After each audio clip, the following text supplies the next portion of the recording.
오늘 우리에게 주시는 하나님의 말씀은 신약 성경 중에 사도행전 4장 12절 말씀입니다. 신약 성경 191면에 있습니다. 사도행전 4장 12절 제가 한번 먼저 읽고 그리고 이어서 다 같이 한번 읽도록 하겠습니다. 이 계시의 말씀을 봉독할 때에 살아계신 하나님의 음성을 들을 수 있기를 바랍니다. 다른 이로서는 구원을 받을 수 없나니 천하 사람 중에 구원을 받을 만한 다른 이름을 우리에게 주신 일이 없음이라 하였더라. 아멘. 다 같이 한번 읽습니다. 다른 이로서는 구원을 받을 수 없나니 천하 사람 중에 구원을 받을 만한 다른 이름을 우리에게 주신 일이 없음이라 하였더라. 아멘. 이 땅에 태어난 모든 사람들은 각자의 모습으로 인생을 살아갑니다. 인생의 뚜렷한 목표와 계획을 가지고 아주 성실하게 적극적으로 사는 사람이 있고, 또 인생을 그냥 하루하루 대충 그렇게 또 살아가는 사람들도 있습니다. 투철한 종교의식을 가지고 사는 사람이 있고, 내 주먹을 믿어라 하면서 자기 자신만을 믿고 사는 사람도 있습니다.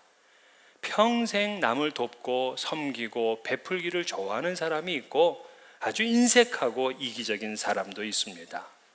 인생은 엔조이다 하면서 그저 자기의 모든 에너지를 인생을 즐기는 일에만 그렇게 신경 쓰고 사는 사람이 있고, 또 어떤 사람은 그렇게 남을 섬기고 돕는 사람도 있는 거죠. 학구적인 사람도 있습니다. 평생 무언가를 연구하며 그렇게 살아가는 사람이죠. 가족을 위해서 시간을 내고 또 그렇게 충성을 다하는 사람이 있는가 하면 가정을 전혀 돌보지 않고 나 몰라라 하면서 사는 사람도 있습니다. 사회로부터 인정과 존경을 받으며 사는 사람이 있고, 세상 사람들로부터 지탄을 받으면서 감옥살이를 하는 죄수들도 있습니다. 여러분, 이 중에 인생이 아닌 게 있습니까? 어느 것 하나 인생이 아닌 것은 없습니다. 모든 것이 다 인생입니다. 그렇다면 어느 것이 바른 인생입니까? 좋은 직장을 다니고 안정된 가정을 또 꾸리며 넉넉한 소유를 가지고 살면 그 사람은 바른 인생입니까? 남을 돕고 또 선한 마음으로 그렇게 베풀면서 살면 그거는 바른 인생입니까? 아니면 남 눈치 보지 않고 그저 내가 편한 게 최고다 하면서 그저 그냥 쾌락을 즐기며 자유를 만끽하며 살면 그것이 바른 인생입니까? 도대체 바른 인생이란 뭘까요? 바른 인생이란 무엇이냐? 인생의 숙제를 제대로 풀어낸 사람의 삶이 바른 인생이다. 저는 그렇게 믿습니다. 인생의 숙제를 제대로 풀어낸 사람이죠. 그럼 도대체 인생의 숙제가 뭐냐? 그것은 지금부터 영원까지 행복해야 된다 하는 것입니다. 저는 그걸 인생의 숙제라고 생각합니다. 지금부터 영원까지 행복해야 된다. 이 말 속에는 두 가지가 있습니다. 하나는 행복해야 된다 하는 것과 영원해야 된다 하는 것입니다. 이 두 가지가 만족되지 않으면 그 사람은 바른 인생을 살았다 할 수가 없어요. 이 세상에서 아무리 출세하고 성공한 위치에 올랐다 하더라도 행복하지 못하면 그 사람은 바른 인생을 산 것이 아닙니다. 전도서 6장 6절에 그가 비록 천년의 갑절을 산다 할지라도 행복을 보지 못하면 마침내 다 한 곳으로 돌아가는 것뿐이 아니냐. 행복하지 않다면 그 사람의 소유와 신분과 지위가 무슨 의미가 있냐 말이에요. 또 이 땅에서 인생을 즐기고 아무리 지상 낙원과 같은 곳에서 산다고 하더라도 영원하지 못한다면 그것도 역시 바른 인생이 아닙니다. 욥은 악인의 번성함에 대해서 이렇게 얘기를 했습니다. 욥기 21장 13절에 그들의 날을 행복하게 지내다가 잠깐 사이에 수월에 내려가느니라. 즉 악인도 이 땅에서 나름 행복하게 삽니다. 하지만 결국에 불못에 던져지게 되면 그게 무슨 복이냐고요. 그것이 무슨 바른 인생을 사는 거냐고요. 그래서 인간은 반드시 행복한 삶을 살아야 되고요, 영원한 삶을 살아야 됩니다. 이 두 가지가 만족돼야 돼요. 그러면 행복과 영혼을 만족시키는 방법이 뭐냐? 신명기 33장 29절에 이스라엘이여 너는 행복한 사람이로다. 여호와의 구원을 너같이 얻은 백성이 누구냐? 그렇게 질문하시는 하나님의 그런 말씀이 나옵니다. 즉 하나님께서는 모세를 통해서 이스라엘 백성들을 행복한 사람이라 그렇게 불렀어요. 근데 그 이유가 무엇이냐? 여호와의 구원을 얻은 백성이기 때문이다. 여기서 굉장히 중요한 우리의 인생의 숙제를 풀 비밀이 담겨져 있는 겁니다. 바로 행복과 영생의 삶을 살려면 절대적으로 하나님의 구원을 받아야 된다는 사실입니다. 구원은 그렇기 때문에 이 세상에서 가장 시급하고 가장 중대한 문제입니다. 다른 것은 사실 좀 없어도 됩니다. 그러나 구원만큼은 반드시 얻어야 되죠. 구원받지 못하면 영원한 절망과 고통 가운데 살 수밖에 없기 때문에 그렇습니다. 재물은 좀 잃어버려도 되잖아요. 그러나 영원은 반드시 지켜야 됩니다. 구원은 반드시 얻어야 되는 거죠. 자존심, 그거 좀 꺾여도 됩니다. 하지만 구원을 잃어버려서는 안 됩니다. 권력과 건강과 심지어 가족도 잃을 수 있어요. 그러나 구원은 잃어버려서는 안 됩니다. 우리가 믿는 하나님은 구원하시는 하나님이에요. 그분이 구원할 수 없다면 우리는 그 하나님을 믿을 이유도 필요도 없습니다. 우리가 믿는 이 성경도 역시 구원의 책입니다. 성경에 구원이란 단어가 552번이 나옵니다. 그렇다면 성경의 2장에 한 번꼴로다가 구원이란 단어가 나온다는 거예요. 그만큼 구원이 중요해요. 구원은 예수님께서 이 땅에 오신 이유고 또 우리가 믿는 믿음의 궁극적 목표입니다. 그래서 구원을 헬라어로는 이 소테리아라고 하는데 이 말뜻은 어떤 위험이나 재난이나 고통 가운데서 건짐을 받을 때도 이 소테리아라는 말을 써요. 그러나 더 나아가서는 죄와 죄의 결과인 죽음 그리고 영원한 심판으로부터 건짐을 받는 그런 전인격적인 완전한 구원을 소테리아 그렇게 말하는 겁니다. 그렇기 때문에 이 구원을 받게 되면 이 세상에서 누릴 수 없는 그러한 기쁨을 누리게 됩니다. 인간에게 주어진 가장 큰 가치는 구원입니다. 그래서 이 구원의 기쁨을 잘 설명해 주는 것이 우리 출애굽기 보면 있게 되는데요. 이스라엘 백성들이 애굽에서 탈출을 합니다. 그런데 도망을 가는데 그 뒤에서 애굽 군대가 죽이려고 쫓아오는 겁니다. 그 막강한 군대를 상대할 수가 없어요. 그런데 웬걸 그 앞에는 홍해가 가로막혀 있어서 앞으로 가면 물에 빠져 죽고 뒤로 가면 칼에 맞아 죽습니다. 이런 사면초가의 상황에서 하나님께서 그 홍해길을 열어주시면서 마른 땅을 이스라엘 백성들이 건넜고 그리고 애굽 군대들은 모두 그 물에서 빠져 죽고 말았습니다. 그것을 봤던 이스라엘 백성들은 이러한 구원의 기쁨을 어떻게 표현할 수가 없었어요. 그래서 그들은 서로 붙잡고 춤을 추면서 하나님을 찬송했습니다. 미리암이 이렇게 찬송을 시작했죠. 너희는 여호와를 찬송하라. 그는 높고 영화로우심이며 말과 그 탄자를 바다에 던지셨음이로다 하면서 막 춤을 추니까는 나는 몸치야 그래서 안 치는 사람이 없어. 그저 다 남녀노소 불구하고 다 춤을 추고 하나님을 찬양했어요. 이 사람들한테 딱 10분만 춤을 춰라. 그거 미치는 일입니다. 절대 웃지 말고 노래해라. 이거 미치는 얘기잖아요. 그들은 견딜 수 없습니다. 아니 며칠이든 춤을 못 추겠습니까? 이것이 바로 구원의 기쁨이에요. 그런데 구원의 감격을 잃어버리게 되면 그에게 참 안타까운 일들이 생겨납니다. 그 첫째가 뭐냐면 원망과 불평이 나오는 거예요. 이스라엘 백성들은 그 홍해를 건너고 나서 그 홍해 비치에서 그렇게 춤을 추며 즐거워했는데 그 다음에 간 곳이 뭐냐면 마라라는 곳이었습니다. 물을 쓴물이라서 마실 수가 없었습니다. 그렇기 때문에 그들이 금방 원망하고 불평을 하게 되었습니다. 구원의 감격을 금방 잃어버렸어요.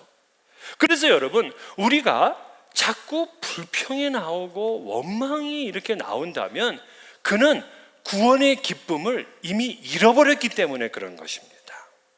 여러분, 애들 우리 이렇게 키울 때 보면은 정말 속상할 때 많단 말이에요. 공부 좀 진하게 했으면 좋겠는데 컴퓨터 게임만 하다가 이제 컴퓨터 그만하라 했더니 이제 핸드폰에 그러니까 얼마나 애들 키우는 게 이게 어렵습니까? 그러니까 그냥 이 엄마가 불평하고 원망이야. 그런데 이 엄마가 덜컥 췌장암에 걸렸어요. 이 췌장암에 걸리면 살 수가 없습니다. 몇 개월 안에 다 죽거든요. 그러니까 점점 이분이 약해져 갔어요. 그리고 중환자실에 갔어. 그런데 어떻게 놀라웠게 이 사람이 만약에 다시 살아났다고 칩시다. 그럼 이 사람이 퇴원하고 집에 왔어. 집에 오면은요, 애들이 노는 것도 좋아. 남편이 그저 한잔하고 들어와도 그저 반가워. 왜? 나는 죽음에서 구원받았으니까. 여러분, 우리가 그렇게 영원한 죽음에서 구원을 받은 그런 사람임을 내가 안다면, 아니 우리가 뭐 조그만 거 없다고 그거 원망하고 불평하고 그렇게 살겠습니까? 그거 왜 그러느냐? 구원의 감격을 잃어버렸기 때문에 그런 거예요. 또 구원의 감격을 잃으면 자신의 삶에 이 두려움이 생깁니다. 이스라엘 백성들 보세요. 그들이 이제 광야길을 가는데 아말렉 군대를 만나니까 덜컥 두려워해. 그리고 좀 길이 멀다 두려워요. 그리고 가나안 땅에 정탐을 보냈더니 거기에 있는 거인 같은 아낙 자손을 보니까 두려워합니다. 구원의 감격을 잃어버린 사람들은 금방 조금만 일해도 두려움이 생기는 거예요. 왜? 하나님의 약속을 믿지 못하는 거예요. 하나님을 믿지 못하기 때문에 이렇게 두려움이 생긴다고요. 그러나 하나님께서 나를 건져주시고 그리고 나를 끝까지 구원해 주실 거라고 믿는 사람들은 사망의 음침한 골짜기를 다닐지라도 해 받을 것을 두려워하지 않는 그러한 담대한 믿음이 있습니다. 여러분, 이것이 믿음의 삶이에요. 그러나 구원의 감격이 없는 사람들은 그냥 고지서만 날라와도 가슴이 덜컹거려. 뭐 전화 이상한 것만 받아도 가슴이 철렁해요. 얼마나 두렵게 그렇게 사는지 모른다고요. 세 번째는요, 우리가 구원의 감격을 잃으면 하나님을 예배할 때조차도 형식적이 됩니다. 이스라엘 백성들이 그 구원을 받고 가나안 땅에 들어갔습니다. 거기서부터 그들이 제사를 드리기 시작했는데 그들의 제사가 점점 형식적이 됐습니다. 구원의 감격이 사라졌어요. 여러분, 예배라는 건 뭐냐면 우리가 하나님께로부터 구원받은 것을 감격적으로 표현하는 그런 행위, 그게 예배예요. 여러분, 구원에 감사해서 오신 거잖아요. 뭘 받으려고 온 거 아니잖아요. 그런데 그렇게 감격스러운 예배의 자리가 그저 한 주 동안 한 번씩은 지켜야 되는 그런 무거운 의무처럼 생각을 합니다. 그러니까 예배 때에도 기대가 없고, 그리고 예배 시간에 지각을 하고, 예배가 언제 끝나느냐 자꾸 시계를 보고, 그리고 그냥 핸드폰을 만지작거립니다. 또 심지어 어떤 분은 주무신 분이 헌금하면 그게 헌금이에요? 아니 숙박비예요? 이거는 바른 예배가 아닙니다. 신명기 10장 12절 13절에 이스라엘아, 내 하나님 여호와께서 내게 요구하시는 것이 무엇이냐? 곧 내 하나님 여호와를 경외하여 그의 모든 도를 행하고 그를 사랑하며 마음을 다하고 뜻을 다하여 내 하나님 여호와를 섬기고 내가 오늘 내 행복을 위하여 내게 명하는 여호와의 명령과 규례를 지킬 것이 아니냐. 즉 하나님이 구원받은 백성에게 요구하시는 것이 무엇이냐? 하나님을 경외해라. 그리고 마음과 뜻을 다해서 하나님을 사랑하고 그분의 말씀을 따르라, 그거예요. 그렇기 때문에 예배는 뭐냐면 우리가 하나님 앞에 우리의 마음과 뜻을 다해서 전심으로 하나님을 사랑하는 것, 그게 예배라고요. 여러분 그렇잖아요. 여러분들이 만약에 사랑하는 연인을 지금 만나고 있어요. 그런데 왜 이렇게 시간이 안 가냐 하면서 계속 시계 보게 됩니까? 지각합니까?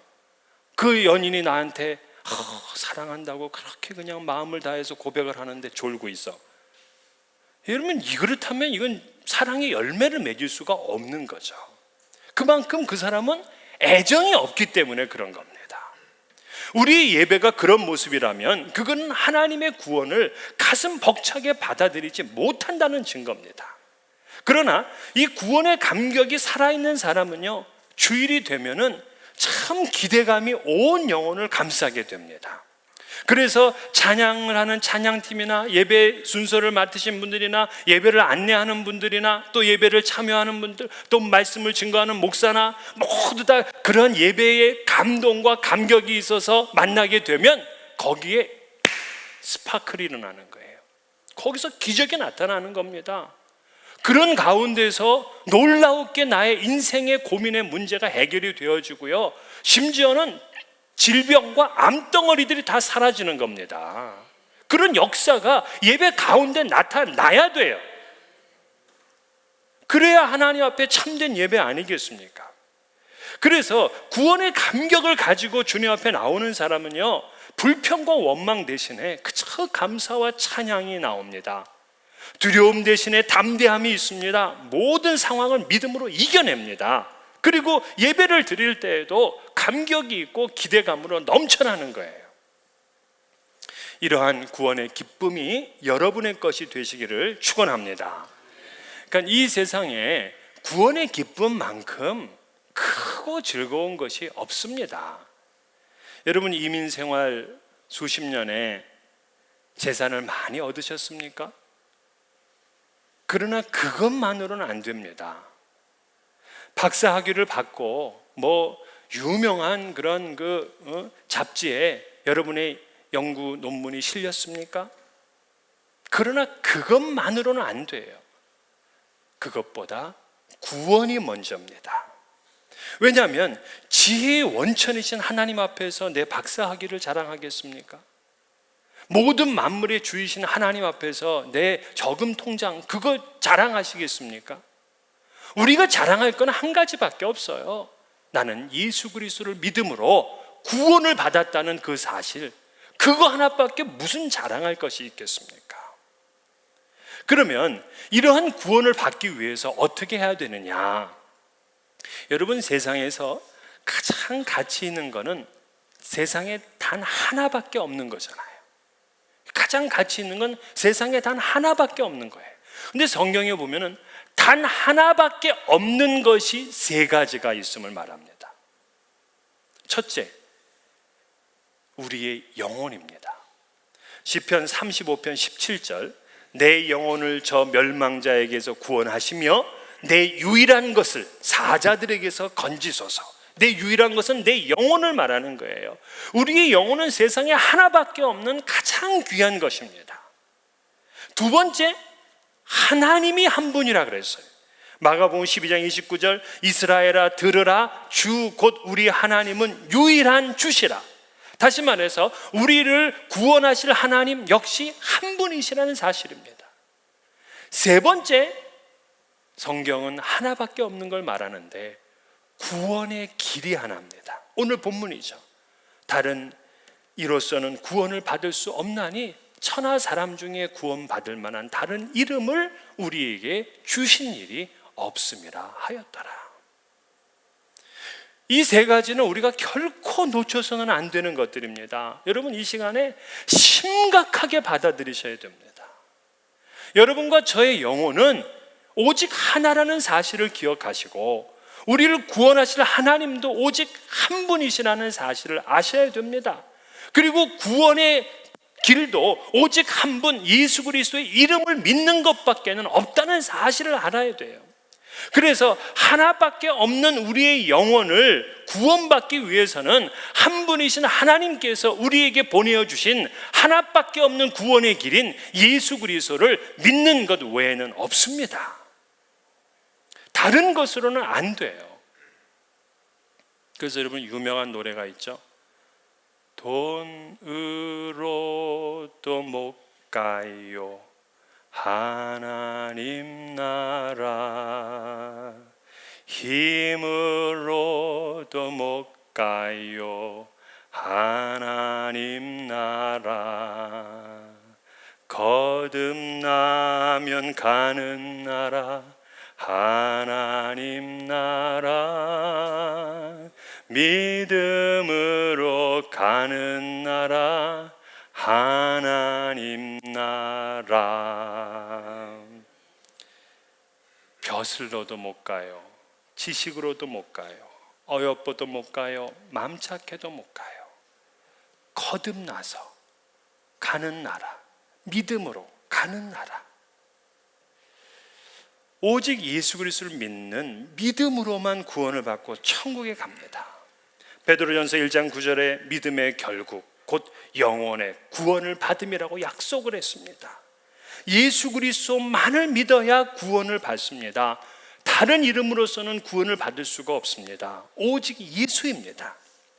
그러나 오늘날 현대에 사는 사람들은 예수로만 구원을 받는다, 이런 생각을 거부합니다.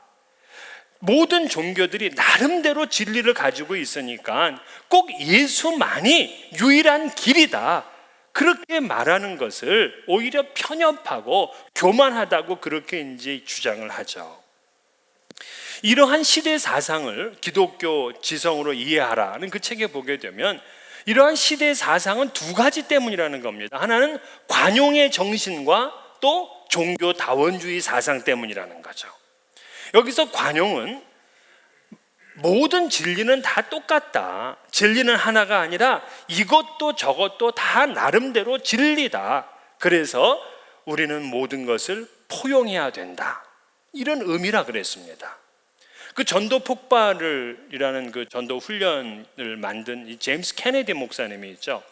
그분이 쓴 논리적으로 예수 전학이라는 책에 보게 되면 이 시대의 최고의 미덕은 다른 모든 이의 생각과 죄에 대한 관용이고 유일한 악덕은 편협함이라고 여기는 시대에 우리는 살고 있다, 이렇게 말했습니다.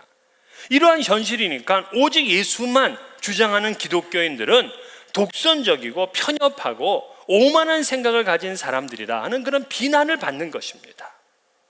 물론 아주 무례한 기독교인들이 있어요. 한국에서 보면은 어느 날 당군상의 목을 잘랐습니다. 또 이 사찰에 들어가서 막 불상과 이 불화를 갖다가 막 이렇게 뭐 지저분하게 훼손시킵니다. 또 공공장소에서 스피커를 대고서 그냥 큰 소리로 강압적으로 전도합니다. 이런 거는 잘못이죠. 진정하게 진리를 아는 사람들이 그렇게 다른 사람들을 무시하면 되겠습니까? 참된 그리스도인이라면 다른 사람들도 배려할 줄 알아야 돼요. 존중해야 됩니다. 예수님께서 보여주신 그 사랑을 실천하면서 복음을 효과적으로 적절하게 전해야 되는 것이죠. 그러나 기독교의 구원의 유일성을 비난하는 그 관용의 정신이라는 것 자체가 논리적 모순을 가지고 있습니다. 여러분, 관용하자면 기독교가 유일하다 하고 주장하는 것도 관용해 줘야죠. 관용하다면서요. 그런데 기독교의 진리 주장에 대해서는 오히려 배타적입니다. 이거는 또 다른 하나의 편협함이라고 할 수 있는 거죠. 그러나 좀 더 따져보면 모든 종교는 다 나름대로 진리를 가지고 있어요. 그런데 그 진리는 다 자기 주장인데 그거를 다 똑같이 받아들이자, 그렇게 하는 것 자체가 모순이라고요. 이슬람교는요, 자기 교리만 옳다고 합니다. 그리고는 코란만이 유일한 하나님의 계시라고 합니다. 불교는 힌두교 경전인 그 베다의 권위를 수용하지를 않고요, 힌두교의 배타적입니다. 힌두교도 마찬가지예요. 결코 타협하지 않는 세 가지 주장이 있는데 바로 업보의 법칙, 또 베다의 권위, 그리고 윤회 사상입니다. 이처럼 각 종교들마다 자신의 교리가 진리라고 주장을 하는데 이들이 다 그럼 편협하고 오만한 것입니까? 그럴 수 없죠. 그리고 실제 우리의 실생활에서도 이 관용의 정신이 다 통할 수가 없어요. 왜냐하면 사람을 죽이는 행위가 있고 사람을 살리는 선한 행위가 있습니다. 이거 둘 다 괜찮다고 받아들이겠습니까? 옳은 것과 틀린 것, 좋은 것과 나쁜 것을 다 옳다, 그렇게 동시에 받아들일 수는 없기 때문에 관용만이 유일한 미덕이다 라고 주장하는 것 자체가 모순이며 거짓이라는 거죠. 문제는 각 종교가 주장하는 것을 얼마나 합리적으로 이해하고 또 합리적으로 설득할 수 있느냐 하는 거에 달려 있는 거죠. 이러한 점검 없이 무조건 다 옳다 그렇게 주장하는 것은 대단히 위험하고 또 어리석은 것입니다. 이 종교다원주의도 마찬가지예요. 이 종교다원주의 시각으로 보게 되면 모든 종교는 다 똑같고 다 똑같은 진리다 그렇게 말해요. 그래서 절대자에 대한 표현 방식이 다른 것이지 똑같은 절대자에 대해서 다르게 말하는 거다 그렇게 주장을 합니다. 이거 상당히 이상적인 이론 같지만은요, 이런 주장이 거짓이며 모순입니다. 여러분, 만약에 모든 종교가 다 똑같고 똑같은 진리고 또 모두 옳다면 그 핵심 교리나 그들의 진리 주장하는 거에 공통점이 좀 있어야 되잖아요. 그런데 이러한 진리 주장이 너무나 다릅니다. 달라도 너무나 달라요. 너무나 모순됩니다. 기독교는요, 인격적인 창조주 하나님의 존재를 믿습니다. 그리고 인간의 행위가 아니라 믿음으로 하나님의 은혜로 구원받는다 그렇게 주장합니다. 이슬람교는요, 인격적인 신을 믿지 않습니다. 물론 창조주 하나님은 믿지만 인격적인 신 안 믿어요. 그리고 예수를 하나님이라고 안 믿고 그냥 평범한 사람이라고 얘기를 합니다. 은혜가 아니라 율법, 행위를 통해서 구원을 받는다고 주장합니다. 불교는요, 아예 하나님의 존재 자체에 대해서 인정하지는 않습니다. 신이라는 개념이 없어요. 그래서 기독교의 창조주 하나님에 대해서는 무신론적인 입장을 취합니다. 힌두교는 신이 있지만 그 신이 한 3억 정도 됩니다. 그러면 이러한 주장들이 달라도 너무 다른데, 너무 모순된데 그거를 모두 다 옳다 그렇게 주장하는 것은 그냥 눈 감고 다 그냥 맞다고 하는 거나 뭐가 다르겠냐고요. 이처럼 엉터리가 어디 있습니까? 그렇게 주장한다면 그거야말로 정신 나간 사람이에요. 다른 이름으로는 구원을 받을 수가 없습니다. 그러면 여러분들은 또 이렇게 물을 수 있죠. 그럼 다른 종교가 틀리다는 것은 그건 무슨 근거냐? 그거에 대한 궁금증이 있어야 돼요. 그건 내가 오늘 얘기 안 할 거예요. 모든 거 한꺼번에 또 다 쏟아면 또 다음 주에 안 나올 수 있으니까요. 그건 제가 다음에 언젠가 왜 다른 종교의 신은 구원의 신이 될 수 없는가 하는 이유를 제가 논리적으로 설명을 하겠습니다. 리 스트로벨이라는 분이 있습니다. 이분은 예일대 법대를 졸업을 하고 우리가 있는 지역의 시카고 트리뷴즈라는 유명한 신문이 있잖아요. 그 신문에 아주 영향력 있는 기자로 활약을 했습니다. 근데 어느 날 자기 부인이 교회를 나가기 시작한 겁니다. 그리고는 아주 불안을 느꼈어요. 그리고는 그때의 자기의 심정을 글로 남겼는데 이렇게 썼습니다. 아내 레슬리가 1979년 가을 그리스도인이 되었다고 선포했을 때 나는 매우 놀랐다. 나는 눈이 휘둥그레져서 최악의 상황에 대비하였다. 마치 있지도 않는 싸구려 상품으로 미끼를 삼아서 고가 상품으로 손님에게 바가지를 씌우는 그런 상술에 걸려든 먹이가 된 기분이 들었다. 나와 결혼한 레슬리는 그냥 재미있고 걱정거리가 없고 때로는 모험을 즐기는 그런 평범한 사람이었다. 그런데 이제 걱정이 되었다. 혹시나 그녀가 성적 충동을 억제하는 고상한 채 하는 여자나 되지는 않을지. 그래서 출세의 지향적 생활 방식을 바꾸어 철야 기도에만 맨날 참석하고 더러운 무료 급식소에서 자원봉사 활동만 하지 않을지 두려워하기 시작했다. 이렇게 썼어요. 그런데 얼마 지나자 이러한 두려움이 다 사라지고 오히려 전보다 더 즐거운 삶을 살게 된 겁니다.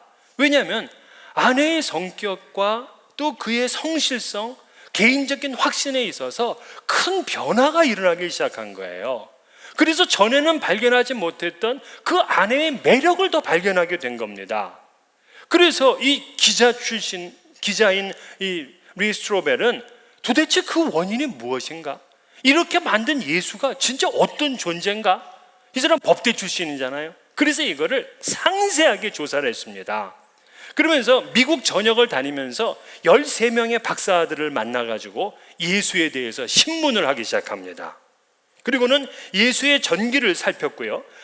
그 당시 목격자들의 증언, 그리고 기록상의 증거가 이게 지금 믿을만한 것인지 아닌지를 살피고요.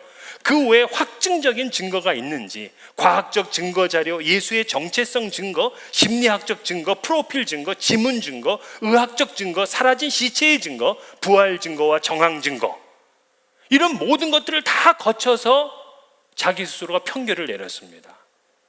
예수의 사건은 진실이며 오직 예수만이 그리스도이시고 구원자라는 사실을 알게 됐어요. 그래서 그 자신이 예수를 영접하게 됩니다. 그리고는 신학을 공부하고 윌로우 크릭 교회 목사가 되었습니다.